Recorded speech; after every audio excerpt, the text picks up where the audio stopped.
Welcome to today's webinar. This surprisingly and unfortunately is the last in this incredible session on the heart of rural nursing.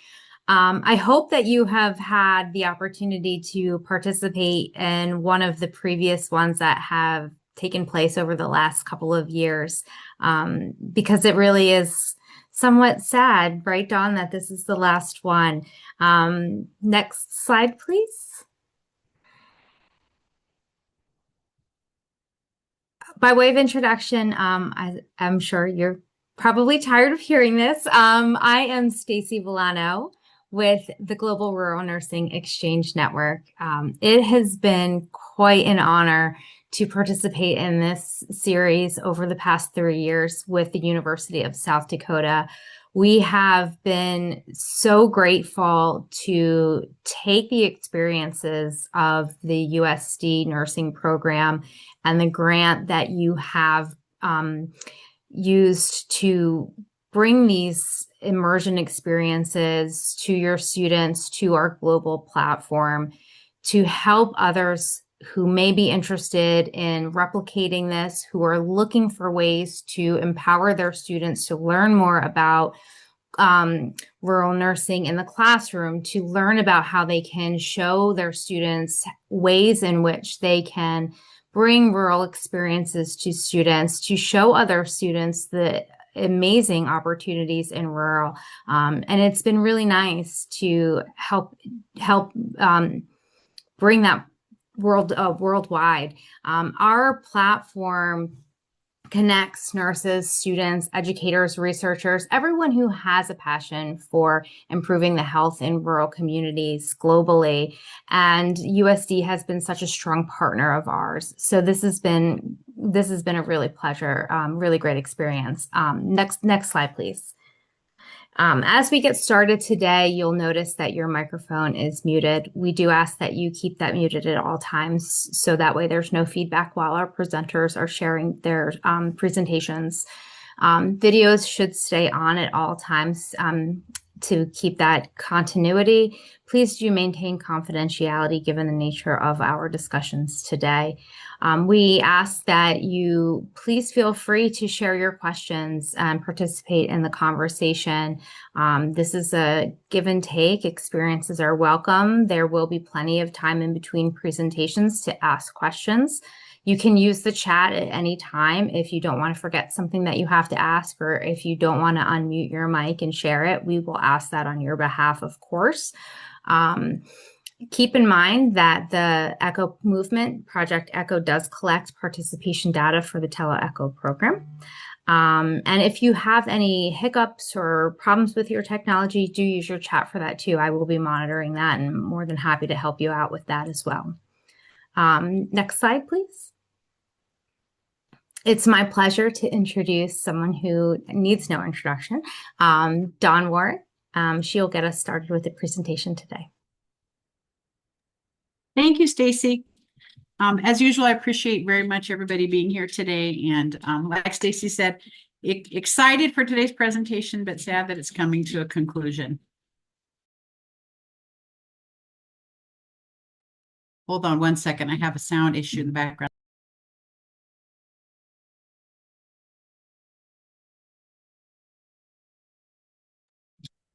Okay, so today's webinar, as you know, our series in general about getting to the heart of rural nursing.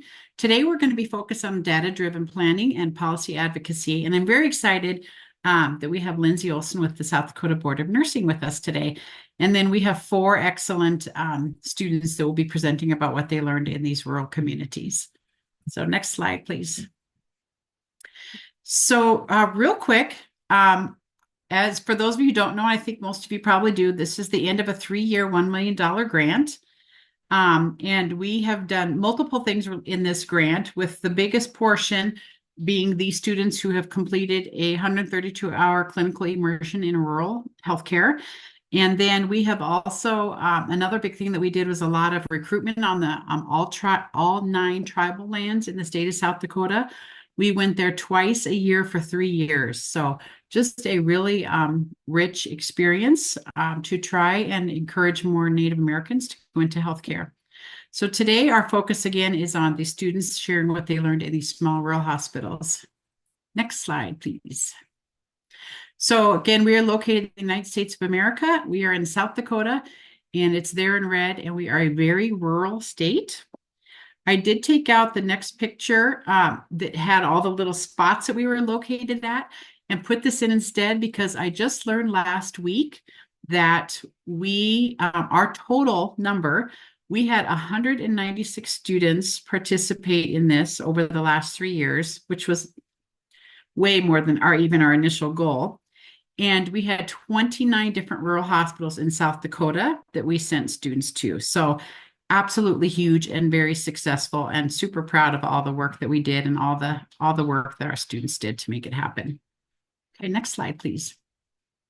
So our goals today, kind of our objectives, the first one is to learn about key lessons learned by the students who completed the clinical immersion in rural hospitals in South Dakota. And then the next one is to discuss data-driven planning and policy advocacy in South Dakota. And that is where Lindsay's going to be talking a little bit from the Board of Nursing standpoint. Okay, next slide, please. Okay, so sharing what we have learned. You can go ahead. We're going to start with the students. And the first one that we're going to do is Caitlin. Caitlin Zimmer. She completed her immersion at Prairie Lakes Healthcare System in Watertown, South Dakota. So Caitlin, I will turn it over to you. Thanks, Dawn. Hi, everyone. I'm Caitlin. So like Dawn said, I was in Watertown and I was actually on their OB unit. So those are some of the pictures that I got from there. And they just updated some of those delivery rooms, which is why it looks pretty new. But yeah, you can go to the next slide when you're ready. Thank you. So this hospital overall cares for about 90,000 people. The OB unit has only 10 beds though, and they deliver around 600 babies each year.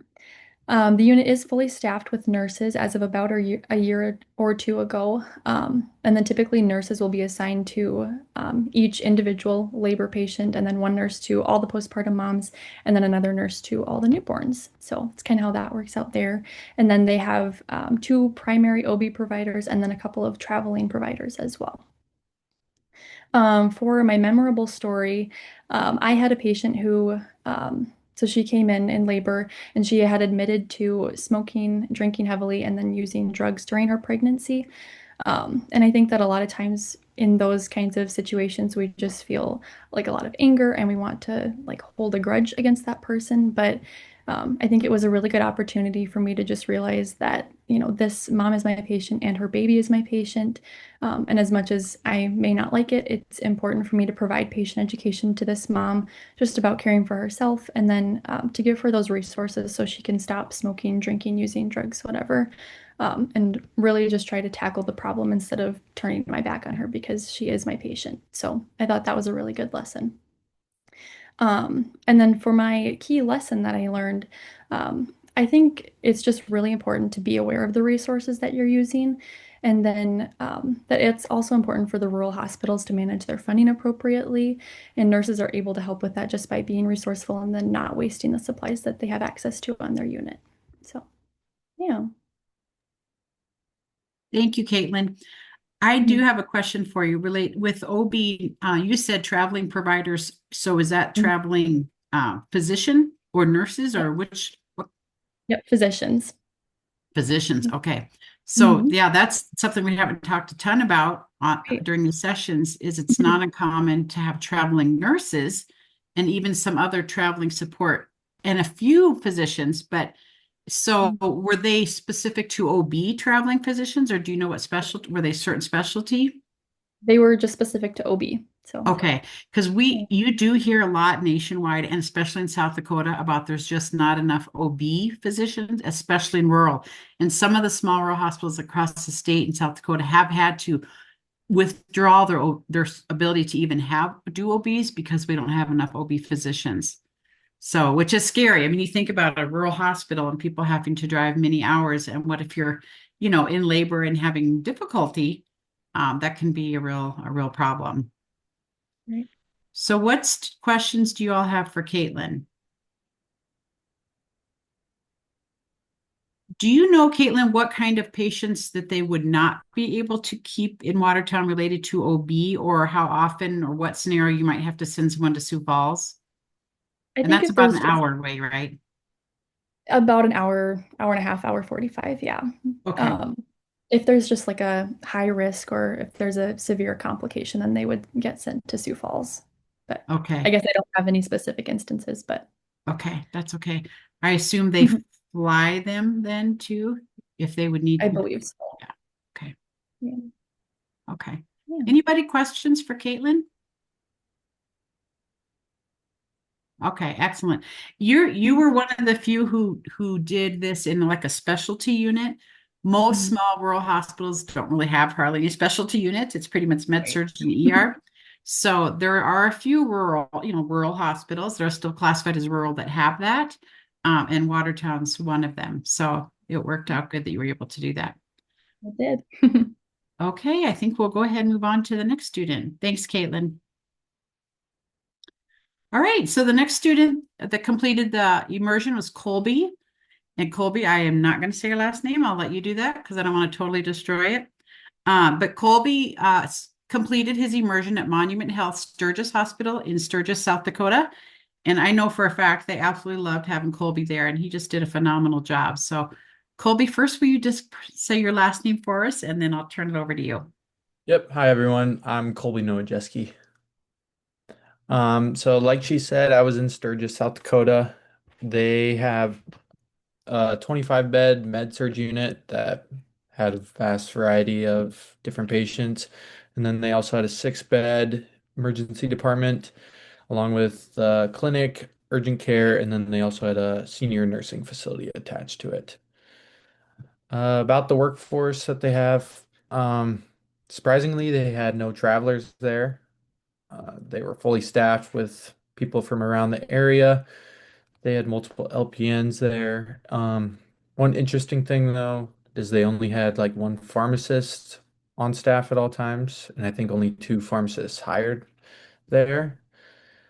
For my memorable story, I kind of have two. I had a little girl who came in with a broken arm to the emergency department, and what I found memorable was just how she didn't even present like she had a broken arm. She wasn't crying at all. She was more concerned about what us people in red scrubs were doing there. And yeah. And then my other story was there was this older lady who had been there a while, and most of the staff were kind of, I don't want to say over her, but just she's been there a while, so she kind of worked up all the other staff. And I ended up developing a great rapport with her and ended up kind of becoming that person that was able to take care of her when I was on. Some key lessons I learned at Sturgis was just the flow of rural hospitals. And I was in med surge for most of my shifts, but the few that we were able to go to the emergency department just reminded me like how you have to keep that knowledge in the back of your head and being able to be ready to flip that switch when the time comes. Perfect. Thank you, Colby. A couple things that I wrote down. So no travelers at all. For those of you who, at the beginning of the semester, one of our sessions was about recruiting and retaining nurses to rural hospitals. And our speaker for that day was the director of nursing from Sturgis Hospital, who's Ricky Plegemeyer, because they do such a phenomenal job with it. So, Colby, will you just talk a little bit about the culture there? Like, why do you think that rural hospital is so successful that they don't even really have to get travelers? These people just don't leave. They're all very close to each other, I'll say. Like they work more as a family rather than just as coworkers. And then another thing I noticed is they're very welcoming of new staff. And even like with LPNs, like there was no like they're just a LPN kind of thought towards them. So those are two things I caught.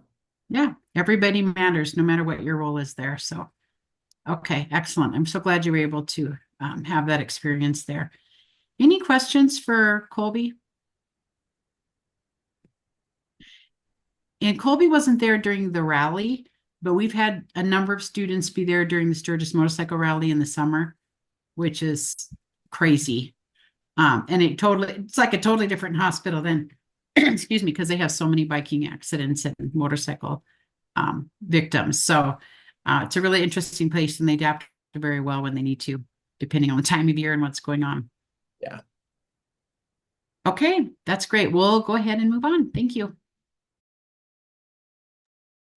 All right, now I'd like to introduce Allison.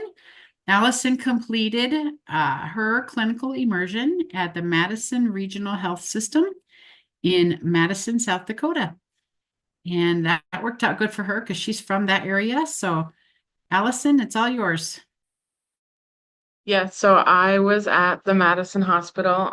It's definitely a newer facility. It's very nice. This facility just like celebrated their 10 years of being in this building. But I was like interested to find out that they have been operating for like about 135 years. So that was pretty interesting. But it is a 22-bed nonprofit facility, and it is one of the designated critical care access hospitals in the state of South Dakota. So they provide essential services to rural areas with certain federal support. And then they offer emergency 24/7 care. They have an urgent care that's open Monday through Friday from 4 to 6. And then Saturdays open in the morning too. They offer surgical services, pretty limited stuff, but there's primary care and clinic services. And then they have 2 OB rooms. They offer rehab with physical therapy, speech therapy, respiratory therapist, radiology and imaging, swing bed services, and then telehealth services. So it was really cool to see like how much stuff that they could offer and like all the new equipment they have going there. They do most of the nurses there and like people working like are like the Madison Health employees, but they do have some like I can't think of the word. Travel nurses. And then I also got to take part in their nursing internship program this summer, so that was kind of nice. I was there this summer and then got to go back.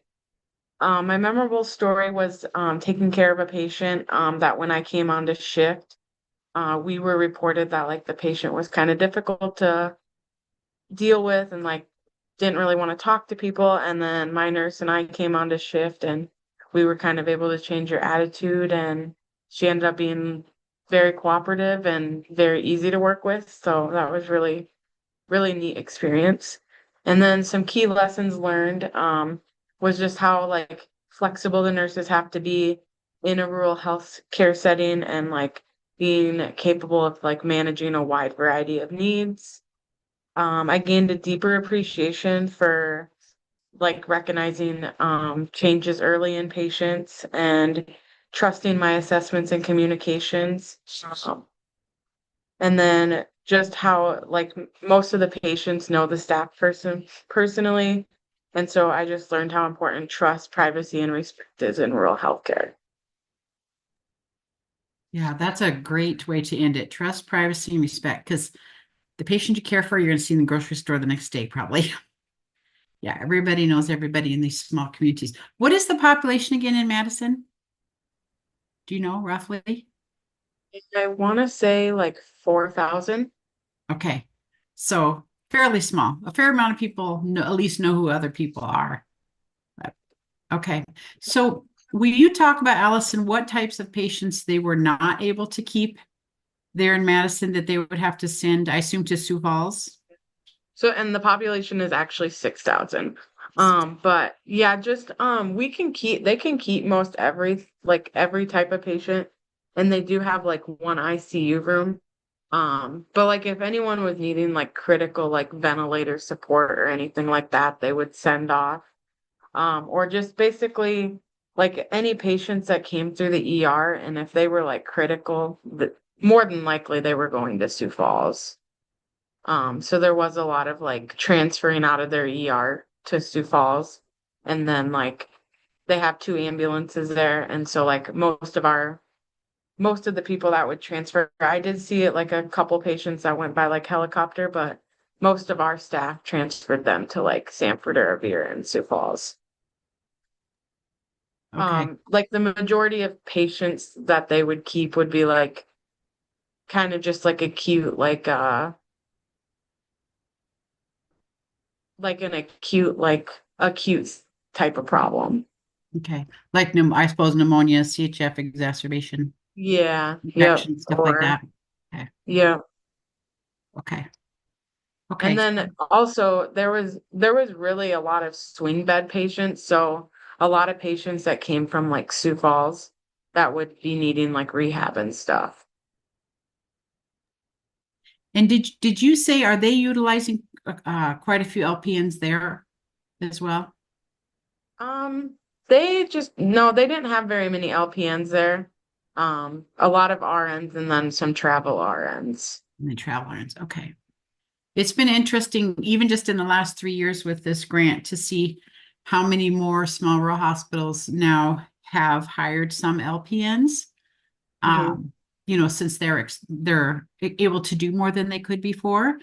And it's really helped with the not able to get enough registered nurses. So And and just they do have some LPNs, and then they even said like before they had like more travel nurses, and now they've like stepped back and they're down to only like two or three. So they're kind of trying to eliminate that altogether and just have medicine staff. okay, excellent. It's interesting because I go to the hospital, or excuse me, a lot of the high schools around the western side of the state to talk to the students that are interested in healthcare. And there are a lot of them who know what travel nursing is. Because I'll talk about like what are the different places that nurses could work. And so many of them have heard about travel nursing and just think it's, like would be this wonderful thing to do, which is good and bad, right? We know that for them, there's advantage to that, but it's also hard on hospitals. And it'd be nice to have people just, stay, stay where they start. But okay, good job with that. I appreciate it. You did very well. And we'll go ahead and move on to Zoe. Okay, our last student today to talk about her experience is Zoe Isabella. Zoe completed her experience actually not during her senior semester, but earlier. So I'll let her talk about that. And she was at Custer Monument Health up in the beautiful Black Hills. And Zoe, it's all yours.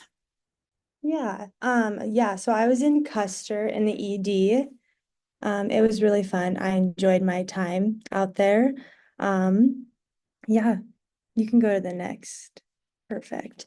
So the hospital overview, the Custer Hospital had 3 infusion rooms, 1 procedure room, and then 2 regular rooms, and then 2 trauma bays. They also had a med surg floor, and most of the rooms were doubled unless the patients were on special precautions. And then at the hospital, there was also like clinics too. For the nursing workforce, there was mainly like RNs. There wasn't hardly any LPNs at all. All the providers did like 24 hours shifts on weekends. So they were like exhausted by Sunday came. So which I kind of felt bad for them. But one thing that I did recognize is that they didn't have any tube stations. So every single time that like we would draw labs or something or like get specimen, we would have to like walk it down to the lab. So I was just like, well, I'm getting my steps in, or, it can be a delay in care too, like if you have like a critical lab. So that was interesting to me. But that's what happens when you're in a rural setting. One of my memorable stories, I had a little boy come in with a dog bite. He was staying at the local campground. He was really scared about the whole situation. So I just like made it my priority to make him feel super duper comfortable and not so scared. Once we got him like all better and like made sure he didn't need stitches or like nothing was broken with the dog bite. His mom came up to me and she was like, thank you so much for making this experience so much better for him and not so scared. And she was like, before we leave, can you like go in and see him? He has something to tell you. And he told me thank you and he gave me a big hug. And I just like thought it was the sweetest thing ever. I didn't know I was gonna make such a big impression on a little kid because typically I don't like do things with peds. I'm more of a adult person, but it just made me feel a lot better. And yeah. And then key lessons that I learned is that we treat these patients in rural settings with the resources that we do have. And then we either like we treat them and they're fine, or we end up shipping them out to get further care. Perfect. Zoe, I love your story too. And knowing you, I think it wouldn't matter what age the person was. I think you're just naturally kind, compassionate person, and Thank you. you'll probably get a lot of hugs in your career. Thanks.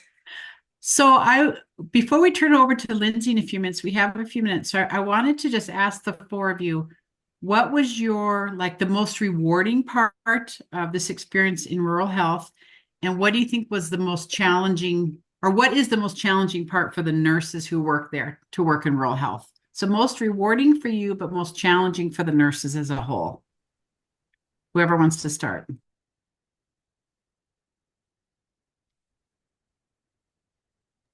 I would say most rewarding is um like getting to take care of like all the patients and like how much direct contact you have with the patients, but then like the most difficult is like having to be aware of all types of situations that you might encounter, especially if you're in the ER. Yeah, so kind of having to have the responsibility of really being a jack of all trades. Yeah. Yeah. Like a lot of like the top question I got, like when I said where I was, like talking to classmates and stuff like that, they're like, well, like what kind of floor were you on? And I was like, just the med surg floor, like everybody comes to the same floor. So you can have a little kid on the floor and you can have a 90-year-old grandpa, like, and then you also have like the OB side where you might be taking care of a mom and baby. Yeah. What a fun way to be a nurse though. You just get such variety. And you think about the hospitals, there's some cost with that because those nurses you have to send to multiple certifications every year in trainings, right? So you probably have neonatal, NALS, basically like ACLS, and then you'd have PALS, which is for peds, and then NALS, which for neonates if you do deliveries. You'd probably have TNCC, which is trauma certification. So a lot of training that's required of these nurses as well. And then it's kind of nice, like with going with the training, like because I'm going to be working at this one, just knowing, like how pay works too. Like if you can be in every area, you get more pay for each area you can be in. Which makes sense because it's probably taken more time to learn all those different areas, and so you get rewarded a little bit more. Okay, awesome. Thank you, Allison. Somebody else, most rewarding and most challenging? I think the most rewarding part of like working in a rural hospital is you kind of get to build a reputation for yourself as because like you said, everyone knows everybody in these smaller towns. And then the most challenging part that I see is there's not a lot of room for growth just because there's not many different job opportunities in these smaller hospitals. So, I see what you mean, like as far as moving up the chain. Mhm. Yeah, good point. Because you probably have one or two leaders and that's it. Yeah, that's a very good point, Colby. Okay, Zoe or Caitlin? For me, I just like had an example in my head. Like we had a patient that came in, like a very lovely patient. She was like battling cancer and she just like came in back to back and like just struggling. And like we were just like trying to do everything and everything for her to feel better. And like we like couldn't. And like that was just like the outcome it was because she had cancer, we were just trying to make her comfortable. And it was sad because then we would go out in the public and we would see her husband. And it's just like in a rural community, it's hard because you see him in the hospital and then you go out into like the grocery store and you run into the husband and they just want to like talk about that. And you're like, oh, I don't want to talk about my work, why I'm out at the grocery store, So, Yeah, and it can be awkward because, with HIPAA, we have to be so careful what we say, but sometimes they approach us, yeah. right? Yeah, so it can be very awkward. I remember that well because I started in small rural hospitals in new grad. Mhm. Great example, Zoe. Caitlin? For me, I think the most rewarding part was just being a part of such a big day. Like when you have a baby, that's something that you remember the nurses and you remember the doctors. So I think just being a part of that was really exciting. And then for the most challenging, I kind of agree with what Colby said. Just you don't really have as many opportunities for growth, like to go into different leadership positions, really until somebody retires. So I think that is probably the biggest challenge Yeah, for okay. me. All right, excellent. Anybody else, any other questions for the four of them?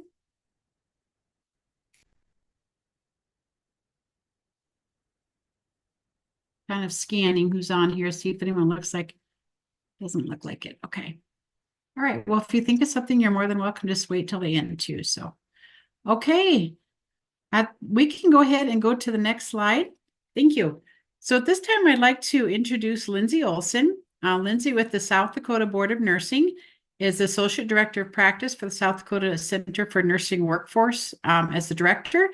And the role that she has, I can only imagine how interesting it is, but she does a lot with workforce. We go to these conferences every year to learn about South Dakota nursing workforce. There's actually one coming up. And I just can't imagine that job, but we really, really appreciate her joining us today to kind of share some of her wisdom. And so, Lindsay, I will turn it over to you. Now, your camera is not working, correct? That's correct. Okay, that's okay. They're doing updates where she's at. So you have a beautiful picture of her there. So we'll just look at that. Okay, go Thank ahead, you. Lindsay. Well, hello, everyone. And as Dawn said, I'm Lindsay Olson. So I kind of wear two hats at the Board of Nursing. One is as the practice consultant, which is really kind of my day-to-day. So I'm the one that kind of assists our licensees and employers and the public kind of understanding what is in the scope, right? So I kind of speak to what's in LPN scope, RN scope, and then our APRN's scope of practice. And the other hat I wear is doing some programming for our Center for Nursing Workforce. So even though it's called the Center for Nursing Workforce, it's an agency within the South Dakota Board of Nursing. And so as a big part of what I do for that agency is data collection. And we're very fortunate in South Dakota. The South Dakota Board of Nursing actually has their own licensure database. So I'm able to kind of quickly pull data if I need it. And then when we renew licensure, I'm able to access data from surveys that each nurse completes. And that helps me compile a large, lengthy report every 2 years that really showcases where our nurses practicing, such as the specialty areas. We get some county data. We get kind of characteristics of our nurses that are working in South Dakota. So that's essentially what I do. So I kind of wanted just to start off and just give you a little bit of an overview of some active licensure numbers. So I pulled these as of today and just wanted to kind of let you know what our numbers are in South Dakota. So right now we have 2,807 LPNs that hold an active South Dakota license, and we have 20,246 RNs that identify as holding active South Dakota licensure.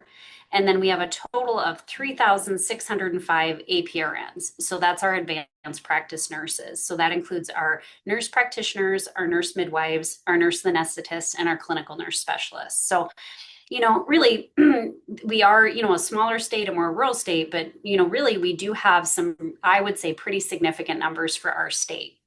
Now, I do want to kind of keep in mind that even though we have this many holding an active license, it doesn't necessarily mean that all of these nurses are practicing in our state. So I'm not sure if you guys are familiar at all with the compact. The nurse licensure compact, South Dakota has been a part of that for many, many years. So that allows an RN or an LPN to actually hold what they call a multi-state compact license. So that allows them to hold one license and then gives them privilege to practice in other compact states. So for instance, I hold a multi-state RN license. That gives me privilege to practice in like 42 other states that are also part of the compact without having me to get additional licensure as an RN in all of those states.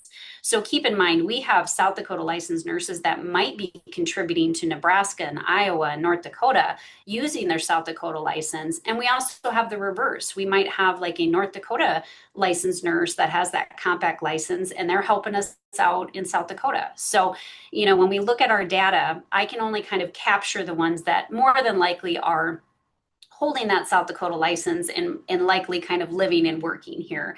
So we collect what we call supply data. And that's where we kind of get that characteristics for our report. And so just to kind of really focus on how did the Board of Nursing kind of step in to maybe help with some of the workforce challenges. What we did is we went in and updated the nurse practice rules in 2023. So this is a formal process. This is a formal legal process. It took about over a year to do. It was kind of a big undertaking. We ended up surveying and looking at all of the states and what is or isn't included in their scope of practice for their nurses. And so we just really felt like this was timely, obviously, due to the workforce challenges that every state is facing. And it had been about 20 years since our Nurse Practice Act in that particular chapter had really been updated. So, and we just wanted to make sure that our rules were consistent with our laws, but then also aligning with what's happening out there in current practice. And so that really was the push for that. So I wanted just to highlight a couple things. So a big part of the update was modernizing and updating the scope of practice for our LPNs. And so these updates now really helped solidify LPNs having the ability to practice to their full scope or at the top of their license scope. So we don't like to say that it expanded scope, but now it allows them to really practice at the top of that licensure. We want to utilize them for all of the things that they can, contribute and assist with.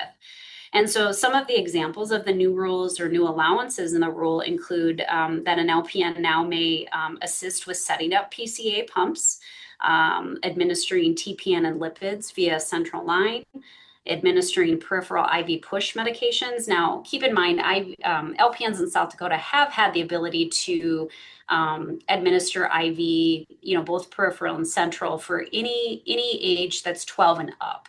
And they've had that provision for a while, but there were a lot of particulars that they necessarily couldn't maybe do with some of those IV and central line related tasks. They also now have the authority or ability to do first or initial dose of medication. And then also there is now a new provision for administration of blood products.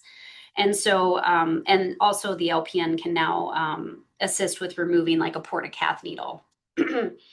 And we also developed a new rule on LPN supervision, and that really was to kind of help guide the level of supervision that is needed based on the nursing situation. So by law, LPNs do require supervision, and they can be supervised by an RN, a physician, an advanced practice nurse, a PA. And so that new rule really kind of helped figure out if it's a complex situation, we know we need that direct supervision. If it's more of a, kind of a non-complex situation, maybe that supervision then can take place by phone or by Zoom or electronic communication. And, since these rules have been updated, I feel like the board has really received positive feedback specifically from our critical access in our rural areas, because those practice sites are starting to bring those LPNs back into those acute settings or hospital settings. And so really having that LPN have the ability to practice to that full scope has really reduced some of those practice related barriers for these agencies. Now as far as travel nursing, you guys all had some great points on that. Some facilities are using them, some are not. We are starting to probably see a decrease in our traveling nurses, both in the urban and the rural settings. And I think we're starting to see that primarily because the number of travelers has decreased, because it is probably a higher expenditure for a lot of our employers. But we're also starting to maybe see some of those nurses that maybe took a step back during the pandemic or after the pandemic, that we're starting to see a reentry. So we're starting to see some nurses coming back to practice in those settings. Now, whether or not they're coming back at their full capacity or full time, might be part-time, might be PRN. So we are starting to see a little bit of stabilization now post-pandemic. And I think we're pretty fortunate in our state. There are some states that are still struggling with with probably an extreme shortage, but I feel like we're doing okay. Not going to say that it's not stressful and we don't have strain, because we do, but I do feel that we are pretty fortunate compared to some states. Another update I kind of wanted to provide is regarding, I think Donna talked about that, is recruitment and retention. So even though the Board of Nursing is not directly, involved in recruiting and retaining nurses, we've been able to have conversations with various agencies as to what have they done to maybe help some of, with some of those workforce challenges that they faced. And so we've heard a lot about flexible scheduling. And so we've seen some agencies try to offer even like 4-hour or 6-hour shifts. We're starting to see some agencies allow maybe some shared shifts where you might maybe have a nurse who's at the latter half of their career and they maybe just can't do those, 8 hours or 12 hours, or even you've maybe got a nurse that's maybe a new mom, has small children at home and maybe can only commit to some of those shorter shifts. So we are starting to see some of that. And then certainly we're seeing, a significant change, I think, in salary and benefits that are now being offered for nurses in our state. So I definitely see that we have seen a uptick and certainly the income and earning potential for our nurses in our state as well.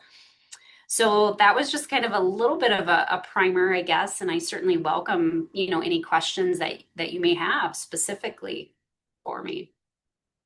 Thank you, Lindsay. Yeah, great overview on really all those topics was super helpful.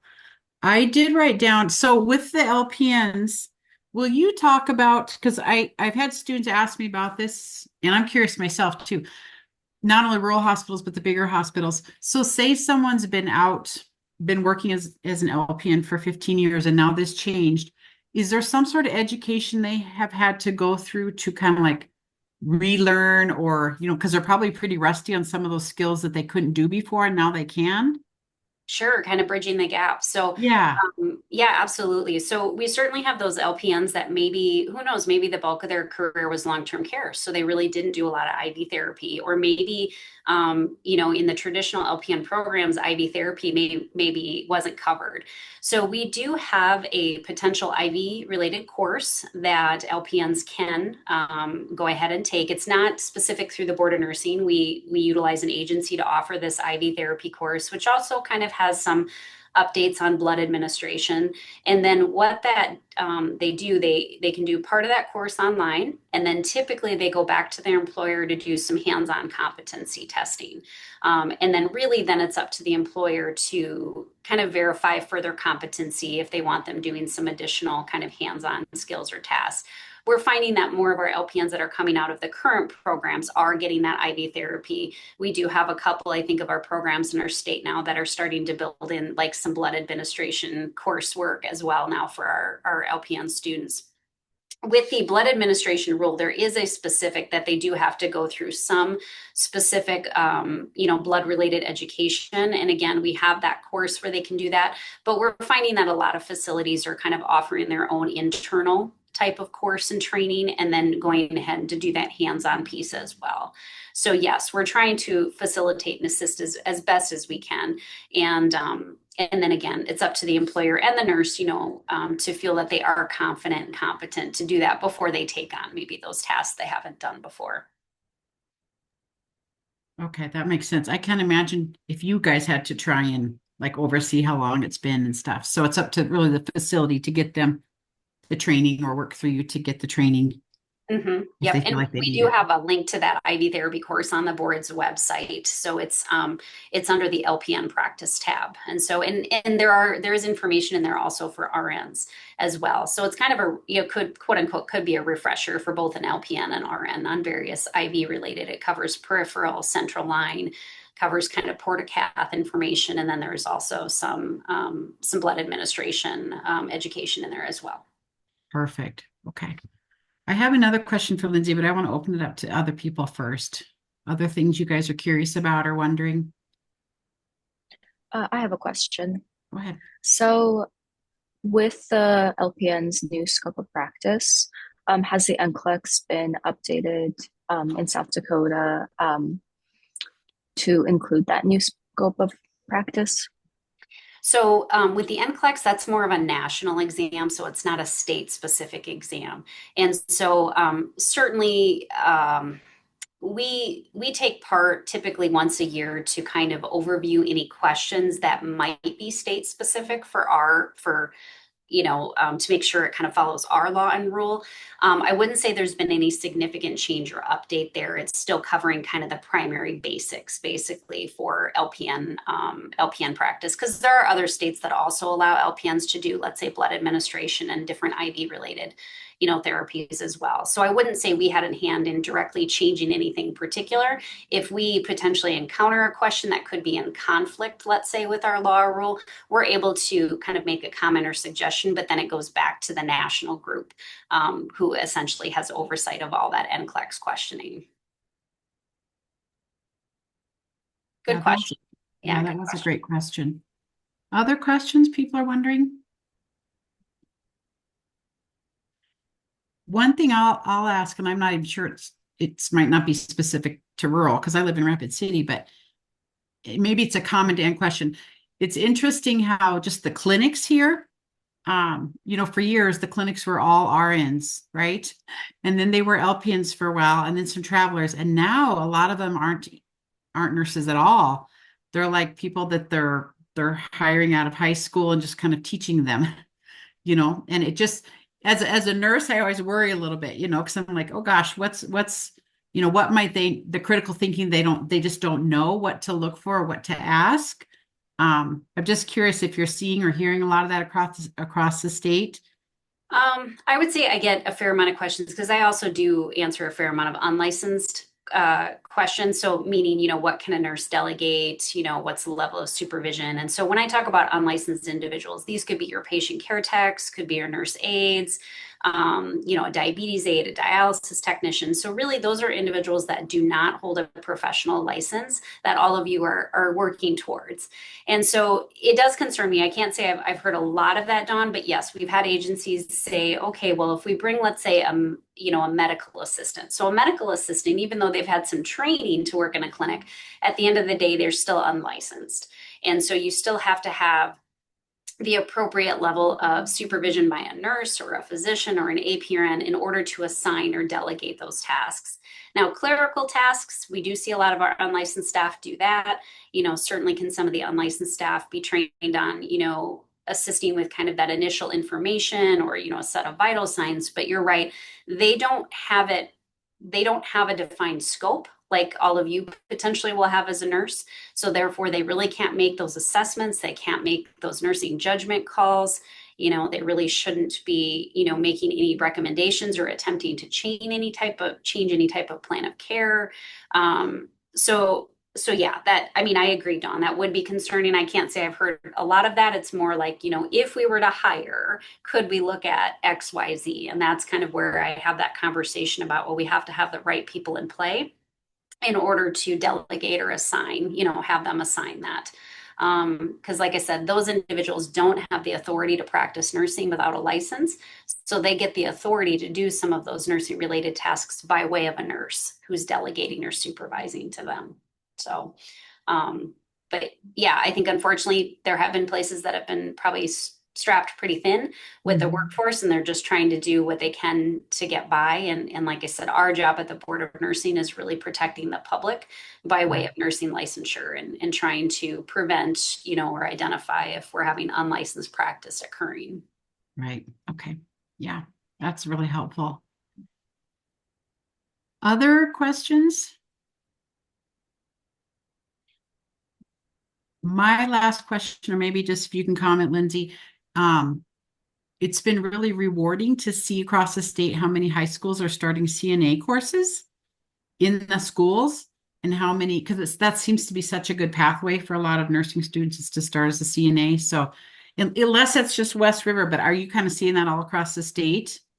Absolutely. I think there's a great support, and we're trying to, like I said, encourage and work with our younger individuals, like I said, even trickling down into that, grade school, middle school, just to start that interest in nursing. Because not only are we facing, let's say, workforce issues maybe with our RNs and our LPNs, but, we're having a workforce issue too with our unlicensed support, our nursing, nursing assistants and our nurse aides. So yeah, I think there's great support in our state, to rally around kind of that entry point, if you will, get immersed as a CNA. So you start to see all the different aspects in nursing. And like I said, it's a valuable role, and we certainly need individuals to fill that role as well.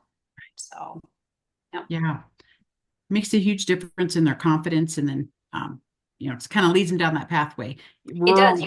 You learn the basics of not only just ADLs and care, but how to speak, to a patient or a client, and just kind of navigating and seeing some of those situations that our nurses have to deal with, and I think it's a great entry point.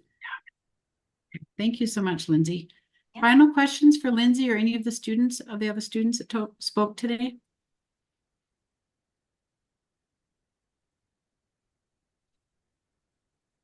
That means you guys were all just like perfect.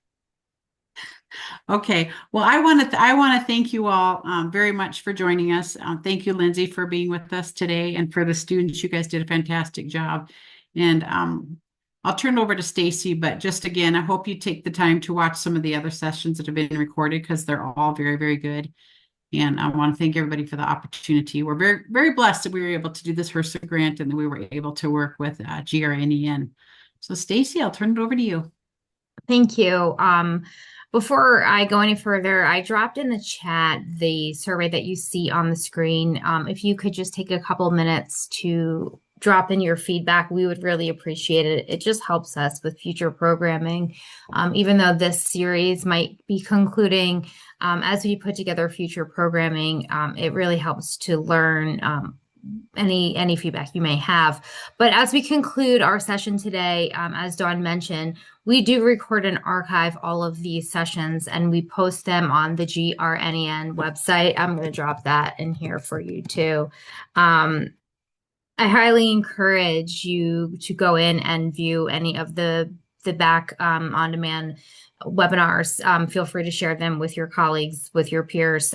They are really powerful. I want to once again just extend my gratitude to Dawn, to Helene, and to Anne. I know they're not on today, for allowing me to be a part of this series, to everyone at USD for inviting GRNEN to participate as a partner into this. This has been a great experience. I know that our global community has appreciated hearing and participating into this. I'm so happy that we were able to bring these experiences to a broader platform. And I want to thank everyone for allowing us to do that. So I hope everyone here has a wonderful rest of your week and a happy Thanksgiving. If there's anything that we can do for you at GRNEN, please feel free to reach out. We have an online community. If you want to keep in touch with us or anyone on the platform that way, please feel free to join it. And we look forward to seeing you at future sessions. Thank you all. Take care, everyone. Thank you.